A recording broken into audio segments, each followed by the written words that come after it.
Ladies and gentlemen, welcome to another exciting live update from Australian Indian Radio. And today, on the second day of September, it's a wonderful day out there. And first of all, let's take a very quick look at what's happening with the weather. With that, welcome Dilraj. Thank you, sir. Good morning, everyone. The weather forecast for the rest of Wednesday is maximum of 24 degrees. Brisbane area is partly cloudy. Patchy fog was seen in the west in the early morning. There are 20% chances of rain in the late morning and afternoon. Light winds becoming northeasterly 15 to 20 km per hour in the middle of the day, then becoming light in the evening. Fire danger is low to moderate. Sun protection is recommended till 2:40 p.m. UV index is predicted to reach 7, that is high.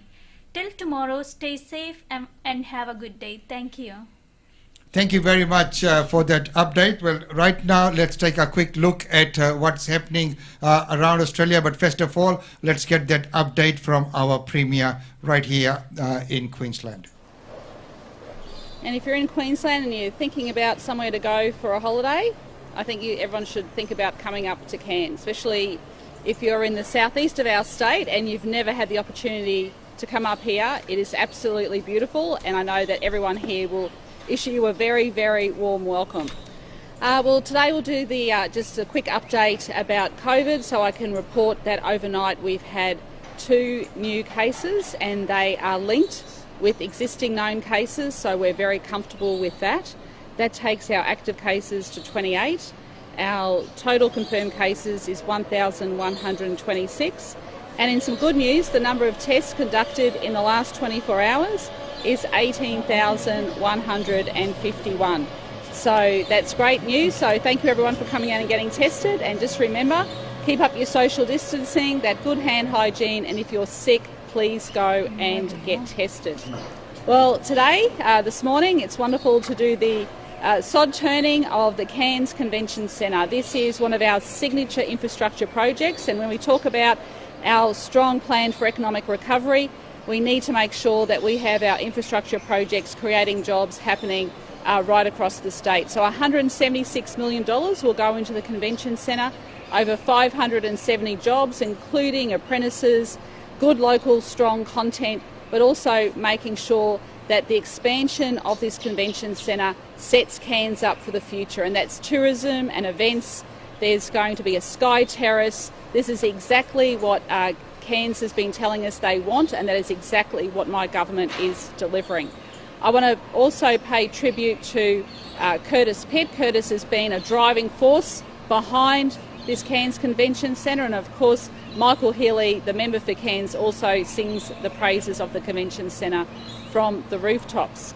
So I'll hand over to Curtis to say a few words, and Michael Healy, and then Mick de Brenny, and then we're happy to take a few questions. And I might just mention too, to the Mayor, first time ever I've been to a sod turn where the shovel has broken, and Mayor, you've got some extra strength there, but I tell you, today takes the cake. I've never seen that before. All right, Curtis? Thanks very much, Premier. This is a terrific day. As we know, the Cairns Convention Centre has been a very important part of our local economy. He's been our studio built by a guest Labor before. government in its first iteration. Now we're seeing its expansion under another Labor government. I'm really proud of this project because it's probably one of those investments which, as you've heard, will set us up for decades and decades to come. As we all know, convention business is big business, and of course when we're able to welcome people interstate and from overseas again, we're going to see an opportunity to have 2 events happening simultaneously. We're going to ensure that we can get bigger and better conventions, and clearly the tourism benefits to our local economy are enormous. Particularly, of course, our local accommodation houses, who are going to be filling their rooms once we get the numbers of people through. This has been a great investment. I'm very, very proud of to be associated with it. And I thank the Premier and Minister de Brenny for being here today to do the sod turning with us. This is a landmark project here for the far north, and very importantly, the technological updates that are going to occur here will help the convention space, but really clearly it's going to be a bigger and better permanent home for the Cairns Taipans. Thank you. Thank you very much, Curtis. Good morning, everybody. I'd also like to acknowledge the outstanding work of Curtis in his role, and also the Premier and the Minister. This is an absolute outstanding investment in our future as a city. This is a key economic driver. Before we started the refurbishment and the expansion of this facility, it was generating around $80 million through our city. At the completion of this upgrade and expansion, we'll be looking at around about $130 million. We are a tourism city, and events are a key part of that, so to expand and upgrade the infrastructure is a significant investment in the future of our city. It provides jobs. We've got a lot of locals working on this, a significant percentage, over 85%, as was guaranteed. This is an outstanding commitment to our future, and it will continue to contribute economically as we move forward. And I thank the Premier, I thank Curtis once again, and I also echo the Premier's remarks. I have never seen the Mayor break a shovel before. Thank you.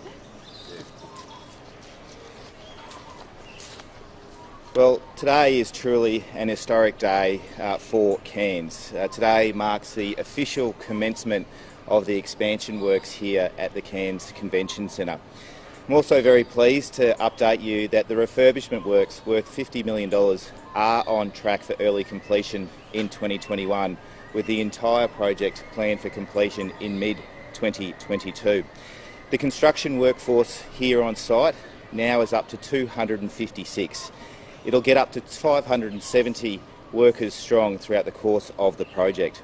And I'm very pleased to announce today that the managing contractor is exceeding all of our targets. All of the targets we set about making sure that the Cairns Convention Centre refurbishment and expansion plays a key role in the economic recovery of far north Queensland. So far north Queensland, and of course it's economic recovery. It is wonderful to see that the Premier is there and backing up such a wonderful work and all the infrastructure investment that's been put into Queensland. It is great to see that happening. Well, right now, let's see what our Prime Minister has in plan together with the Treasurer. Over to the Prime Minister. Today, we passed the laws to extend and expand JobKeeper. When the Treasurer and I announced this almost 6 months ago, what it was about was keeping Australians in jobs and keeping business in business through the worst of this COVID-19 recession. We're still battling COVID-19, and that's why we're extending and expanding JobKeeper, because we're going to continue to be there for you, helping Australians through the worst economic downturn we've seen since the Great Depression. But Josh, it's also about the road out. It absolutely is, and the passage of the legislation today will give confidence and certainty to millions of Australian workers. JobKeeper has been an economic lifeline, today supporting more than 3.5 million workers and around 1 million Australian businesses.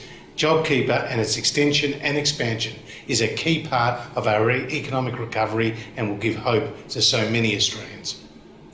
And it is wonderful to see that the JobKeeper will be extended. It might be in a slightly different manner than what we know of it now. As we know, there have been some reported cases of misuse and fraud, especially in some of the small to medium enterprises sector. We will bring to you that report as we go along and as things happen in there as well. Well, right now, let's go to the top stories for today before we look at the official recession that's hitting Australia. But right now for the top stories making news today. Today expected to record its biggest drop in GDP since the Great Depression as the economic cost of the coronavirus pandemic becomes clearer.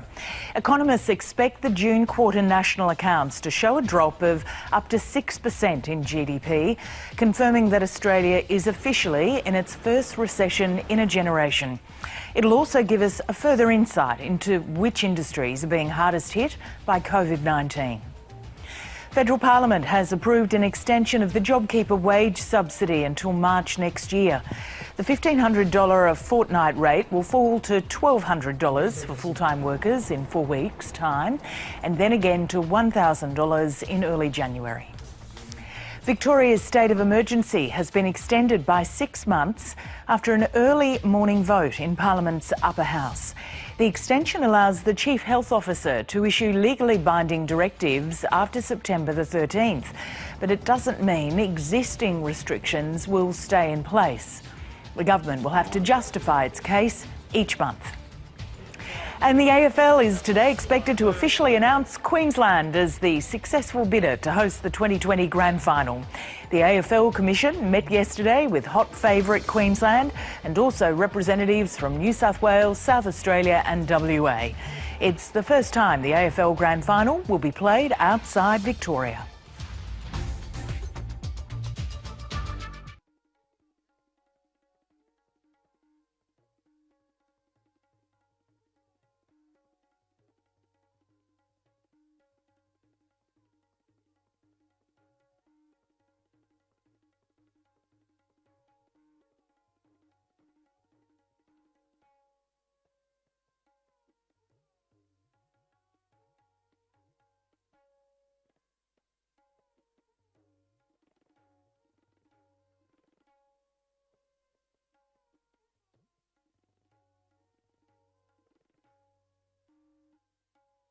We knew it was inevitable, but today it will be official. Australia in recession for the first time in 3 decades. Political reporter Fiona Willan joins us now from Canberra. Morning, Fee. We're expecting some grim numbers today. Carl, there's no way around it. The numbers we see are going to be very bad. So we'll be getting a look at the national accounts for the 3 months to the end of June. It's expected that the figures will show the economy has taken its biggest hit in a quarter on record. GDP is tipped to fall between 6 and 7%. Now, things also went backwards in the last quarter, and 2 negative quarters back to back equals proof of the nation's first recession since 1991. The Reserve Bank has announced it'll again step in with an extra $110 billion in support for the banks so that they can continue to provide cheap loans to households and businesses. The RBA Governor, Philip Lowe, says the economy is going through a very difficult period, but if it's any consolation, he noted the downturn is actually not as severe as was earlier expected. Carl? Fee, thank you.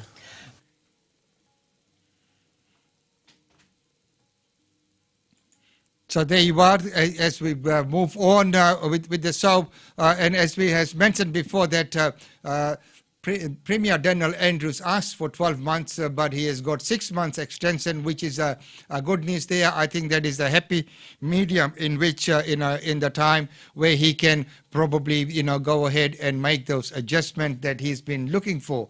And right now, when we're looking at the COVID-19 cases, so Queensland, we've got 1,124 cases, and the recovery has been 1,084, with 6 deaths recorded. Australia-wide, 25,819 cases, with the recovery of 21,498. Deaths have been 657. Worldwide, 25.3 million and 16.7 million recovery, with 848 deaths that have been recorded. So in Queensland, we've had 2 new cases of coronavirus recorded in Queensland.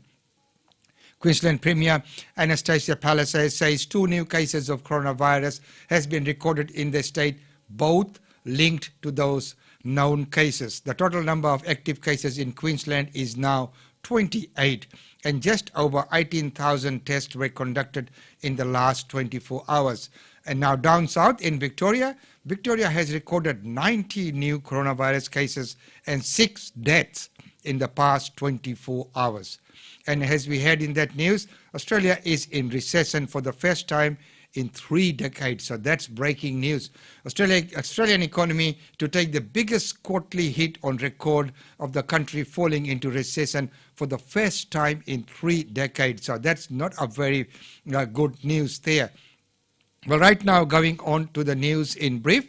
So let's take a very quick look at New South Wales, where we now look these days with everything that's happening virtually, with so many things that have to be recorded everywhere.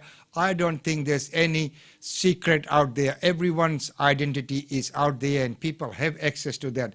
But when this kind of information is trusted or entrusted to a government body, to an statutory regulation, they need to be protected.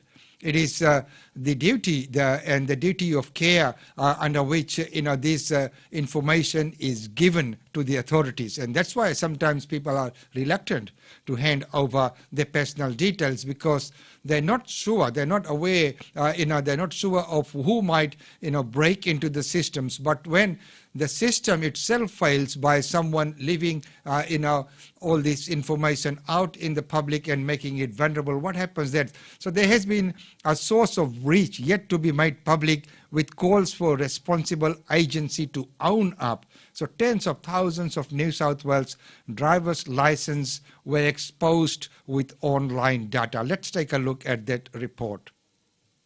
The cache of files was discovered online in an open cloud-based folder late last week by a cybersecurity consultant overseas.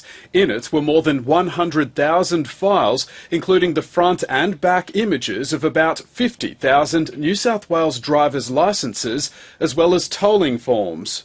It's pretty concerning because of the identity theft worry, and it's just that the fact that for all of us, every time we've gone in and had to verify identity, driver's licences are one of these pieces of strong identity assurance information. The data openly showed the faces, names, dates of birth and email addresses of thousands of Australian drivers. It's not known how long the information had been sitting there for anyone to see.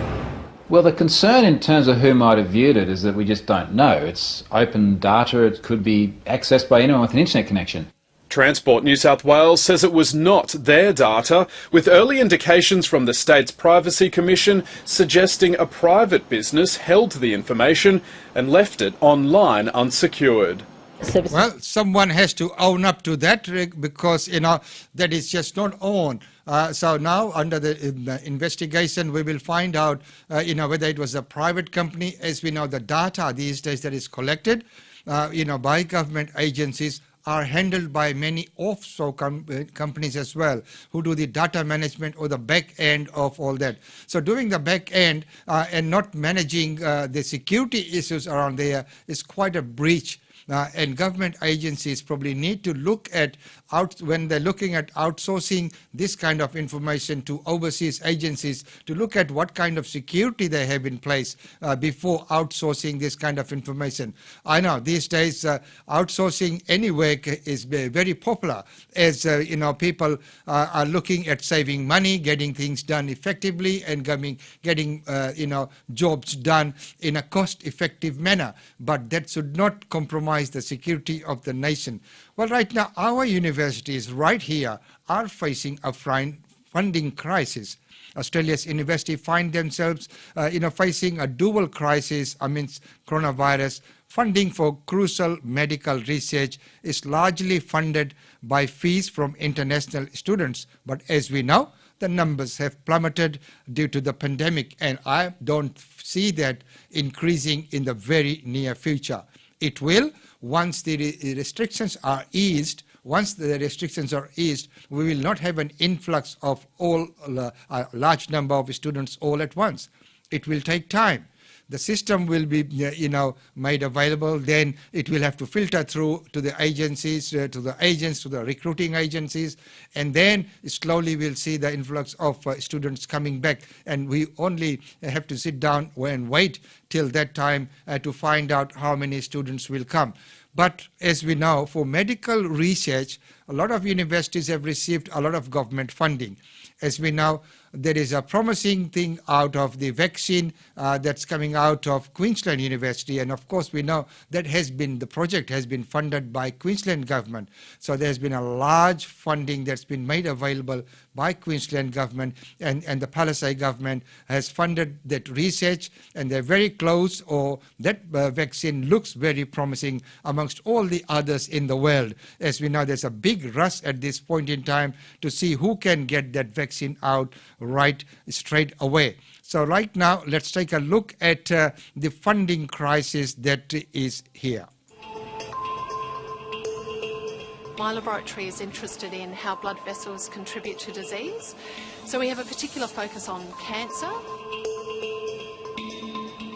Even during this pandemic, we're experiencing a time where there are over 430,000 Australians that are living with cancer. So we can't forget that these patients still need treatment.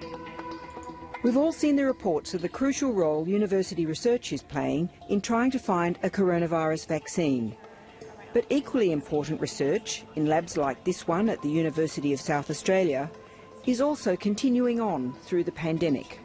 Research is an expensive exercise, and so there you are. As I have said before, that there's quite a lot of universities who are undertaking a lot of research, and of course research does take a lot of funds to fund those kind of research, and medical research many times are backed by some medical companies, but most of the times they have to rely on the funding from government to keep that research going. Well, as I said before, that we are now technically in a recession, and of course yesterday was the Reserve Bank sitting, and we have found out that the interest rate has been left on hold for another time. So let's hear from Alan as he discusses the finance and look at what's happening in that scene there.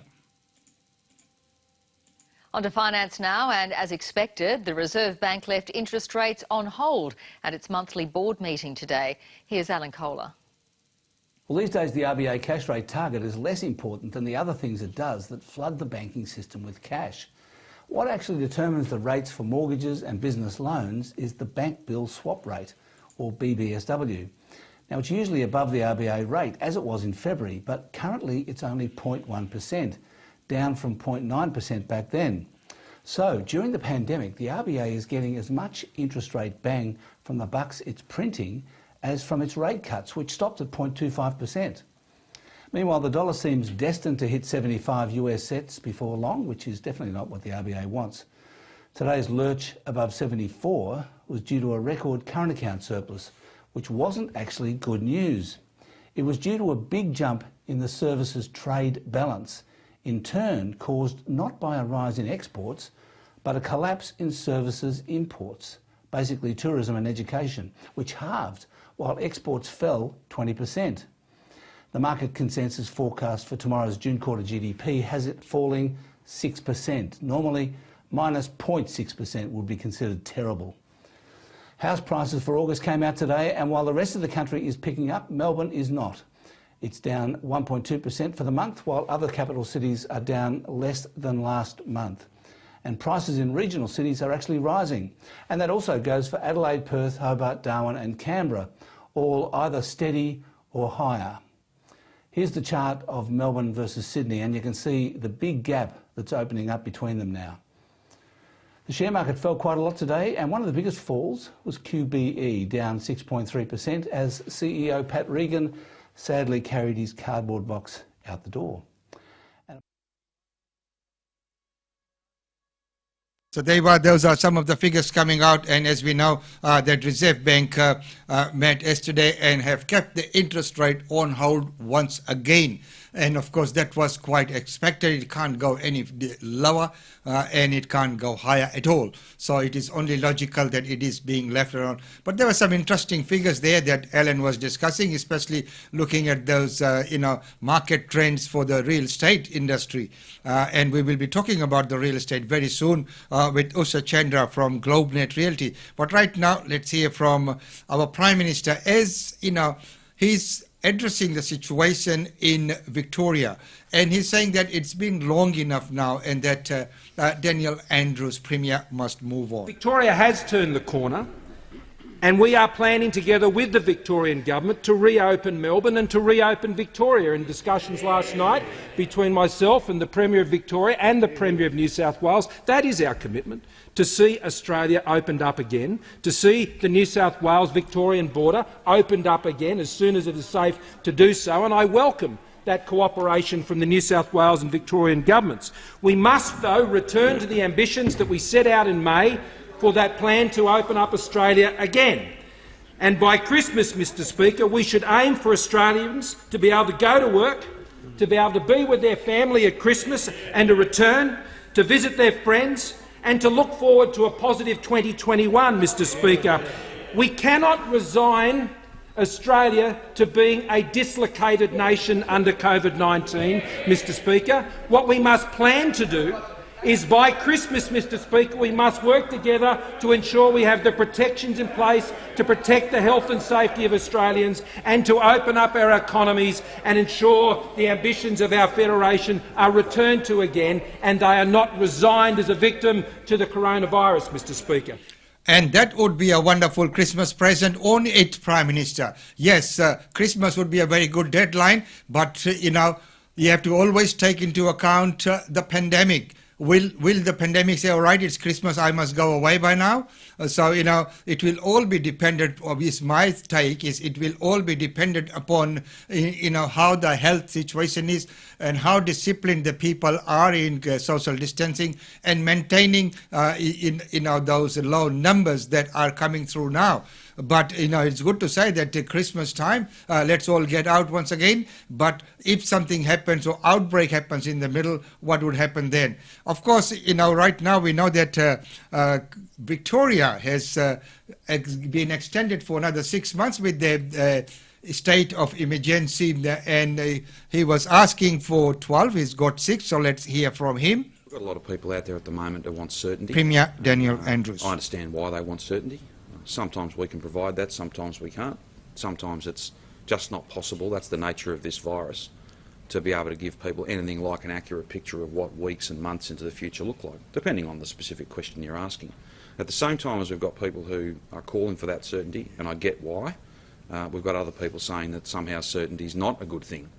If you want to have a long-term plan to find COVID normal, if you want to have rules that allow... So that's Premier Daniel Andrews is looking at a long-term plan, and he wanted 12 months, but he's been given a 6-month extension to his lease of state emergency powers. And right now, when we look at New South Wales, and the Premier there says that the border closure was a last resort. And she said it was due to a difficult decision that she's had to make, and it was one of the last resorts, and that's what they had to do. From this Friday, the border community, the border region, will be extended to that initial 50 kilometres on either side of the border. Service New South Wales and the community has a few days to adjust to that. We wanted to make sure that unlike previous changes, we gave as much notice as possible so that people would be able to start planning ahead. Of course, any movements outside the border communities comes with additional restrictions, but in terms of people being able to tend to their daily life without unnecessary stress, we hope from Friday life will change in a positive way for people. But as Superintendent Smith mentioned to me, we've had in excess of 1.2 million movements, to and from the border communities in the last 6 weeks, and that's a large number of movements. But having said that, we appreciate that from Friday life will be much easier and less stressful for people living on either side of the border.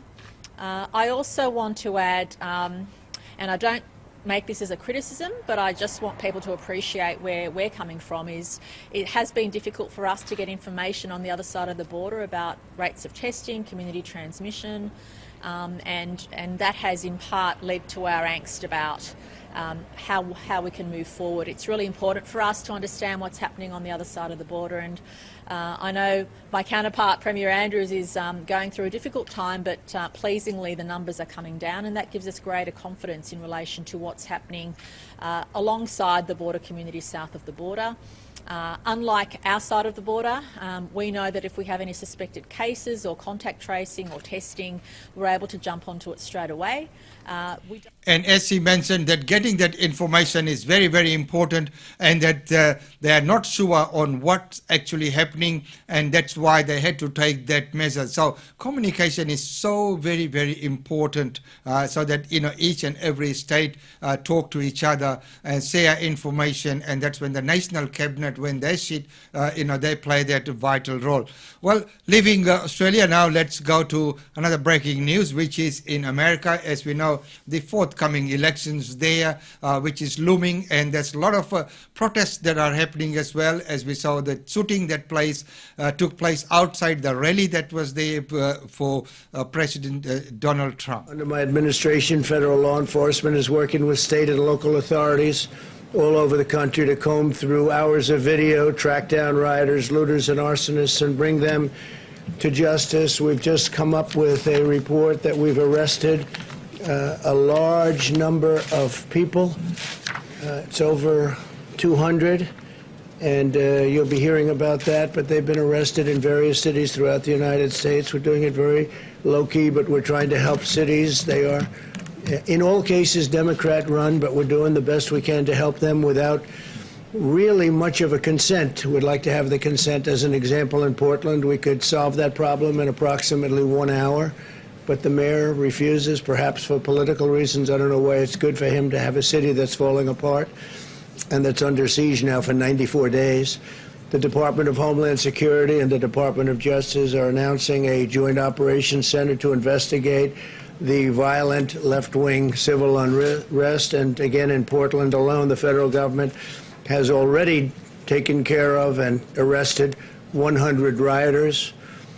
Just in that one city, the wave of violence and destruction that we've seen in recent weeks and months has occurred in cities exclusively controlled. And that's President Trump for you. He doesn't mince his word, does he? Talking about the mayors and why they're doing what they're doing. So, and it's quite open, and he speaks his mind, and he just says what he needs to say. He's never afraid of saying the things that he wants to say. Well, ladies and gentlemen, right now I'm very happy to bring to you a weekly real estate update from GlobeNet Realty. As we know, GlobeNet Realty has been sponsoring us for this segment. It has been the largest and the longest established agency in its trade area in north side of Brisbane. Usha Chandra is the principal of the agency and has worked really hard to maintain the high ethical standards that is set by GlobeNet Realty corporate team. In the coming shows, we will talk about how she got into the industry. What were the challenges then? What are the challenges now? What are the changes that seen throughout the years, legislative and otherwise? But that is for another day, and that would make a very, very good story. So, ladies and gentlemen, with that, right now, I'd like to welcome to the studios Usha Chandra. So, welcome to the show, Usha. Good morning, Umesh, and good morning to our listeners. Well, it's wonderful to have you right here in the studios and talking about real estate. This will be our weekly show. So every Wednesday, we'll have a real estate update from GlobeNet Realty. So right now, as we know, we are in the middle of a COVID-19 situation. So could you tell us what the market is doing under the COVID-19 situation? Yes, as we all are aware from the media and from the news, that COVID-19 has hit everybody in a very bad way. Doing business is overwhelmed. We are frustrated and have been really concerned about doing business in this period. As you are aware that a lot of community organizations and a lot of social gatherings and has been affected, and so is real estate industry. We have been doing tough in these days. Doing our open houses was really restrictive. We had to carry out masks, hand sanitizers, the guest register, and hand gloves to inspect the property. And once the buyers entered the property, they were supposed to use all those things, and when they left, they were supposed to dispose all that as well. It has been challenging, but very interesting to find out how many people are still looking for properties for their own homes to live in for their families. It has been hard, but the journey continues. Of course, the journey continues, as we know that, no matter what happens, people need a roof on their head. And of course, traditionally, everyone within our community has always looked into investments and investment into property. So, some of the key factors within our community has always been education, but when it comes to investment, it's in the property investment as well. So, are the prices holding up, or is there any degree of cautiousness? In our area, in our local marketing area, the prices are holding on. We have got quite a high demand of buyers looking to buy in the area because we are so close to the airport. Naji College is a drawback, and we have got 2 train stations. So our market is pretty good there. The demand is quite high as the supply is not there. Looking into our marketing area, the market is pretty good and the price is stable. Okay, so your market is very good and you've got high demand. So, you need to attract some more sellers. So what are you doing, or what is GlobeNet Realty doing to, attract more sellers? We have been doing flyer drops, brochure drops, doing some cold calling as well. At the moment, we have got a competition. We thought we'll start something new to give our sellers some advantage of listing the property with us, as we have got a number of buyers waiting on our database to find the right properties. We are running a competition which is where all the owners who are selling between 1st of September to 30th of November, they will go into a prize draw of $5,000. Which we are offering from GlobeNet Realty, where they will be listing and selling, and on settlement we'll draw the prize and announce the winner. That looks like a very good incentive. So it is, an incentive for sellers to list and sell with GlobeNet Realty. Please do take up on that offer right there. So now, when we talk about a lot of properties and things that are happening in your area, and with that wonderful promotion that you have, do you have any property that you'd like to highlight for this week? Yes, we have got one property which was built by the builder for his own family, and it's approximately 30 years old. It's been loved and cared for. It's now the second owners are, I've sold that property about 9 years ago. The second owners are selling it now to move on to their next project. It's a beautiful property located in Tigam at number 1 Songbed Way, Tigam, which features 5 bedrooms, 3 bathrooms, and it's got room for extended family with an in-ground pool. Well, let's take a quick look at the property.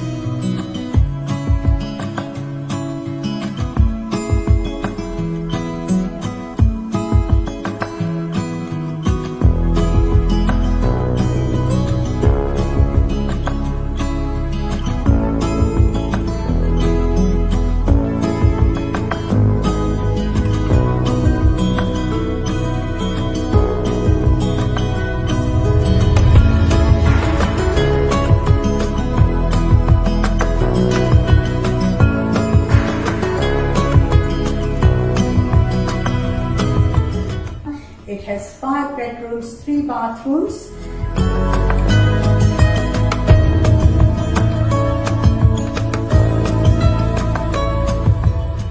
Ideal for extended family.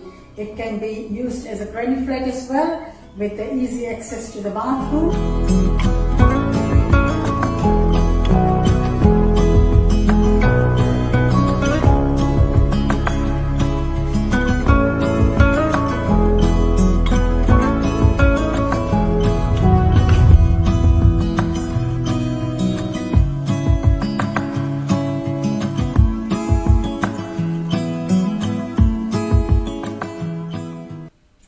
So 1 Songbed Way, Tigam. So tell us a little bit more about the property. Is it open for inspection? Yes, the property is open for inspection this Saturday between 11 to 11:30, and it's close to Tigam Shopping Centre, to all transport, all other schools and other facilities, sporting facilities. So please come in and visit our open house on Saturday 11 to 11:30 at number 1 Songbed Way in Tigam. And any other open houses for the weekend? As I was saying that we are very shortage of properties, we have got another open house at number 26 North Home Crescent in Boondall, which is close to Naji College, which is currently rented for $430 per week. It's ideal for investors. The tenants have got a lease till 2021 April, and we would love if an investor buys the property, and so the tenants can stay for a longer period in that property. It's open at 10 to 10:30. It backs onto the parklands. It's about 2 minutes walk to Nadji College and transport. That's wonderful news, and thank you so much for updating with the open houses as we know. That way people can plan their viewings in the weekend. Well, thank you so much for coming on the show. We're looking forward to a more detailed and informative session next week as well. And it's been wonderful. So, ladies and gentlemen, this segment has been brought to you by the courtesy of GlobeNet Realty. GlobeNet Realty. GlobeNet Realty 1989 से लेकर अब तक का विश्वसनीय और माननीय Brisbane का real estate agent है।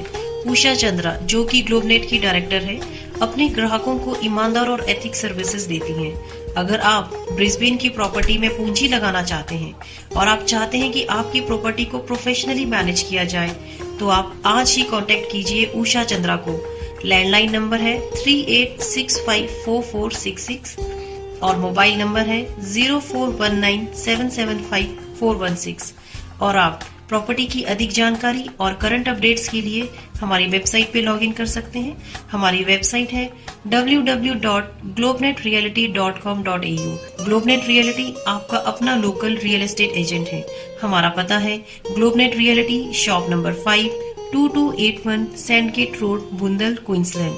GlobeNet Realty, real estate is our world. And real estate is the world. And as we know that the open houses that have been planned out for the weekend there as well.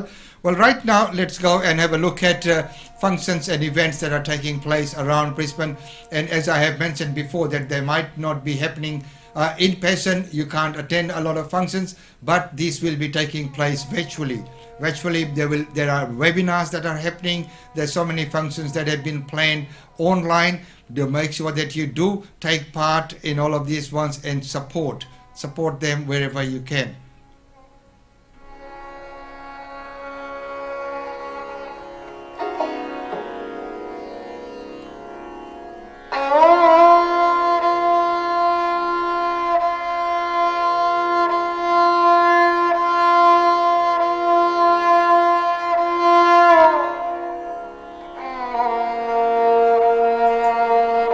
Sri Venkateswara Durga Temple. It is situated at 757A Kenmore Road in Kenmore. It's a new temple there. The opening hours Monday 8 a.m. till 11 and 12 p.m. on weekends. Evening prayers are from 5:30 p.m. till 8:30, and puja times are morning 9:30 a.m. and evening 7:30 p.m. If you get a chance, please do visit.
ladies and gentlemen, with that I need to say goodbye. This has been a presentation of Chantex Multimedia Network, which encompasses Brisbane Indian Times and Australian Indian Radio. Being multimedia means that we have the print media, the online radio, our Facebook Live, our EDM, and our websites, and of course our EDM, which goes out on Friday. So if you would like have any event or any function that you'd like us to include on the show here, we will gladly do that. And if there's any topic that you want to talk about, we will love to bring you that. So introducing today was the real estate section brought to you by the courtesy of GlobeNet Realty. That will be a weekly event. Today we've made an introduction, but we will be looking at some in-depth analysis of what the market's doing, investment opportunities and other things on that as well. And we'll bring to you our monthly show, our monthly feedback from Brisbane Indian Times. And with that, Dr. Charita Deshpande will be joining us onto the show, talking about what the current issues are, what the newspaper would be, the circulation and all those things. And if you have any questions, we'd welcome your questions on the show there as well. So with that, ladies and gentlemen, it's goodbye from me. Until next time, be good, but most of all, remain safe. See you then.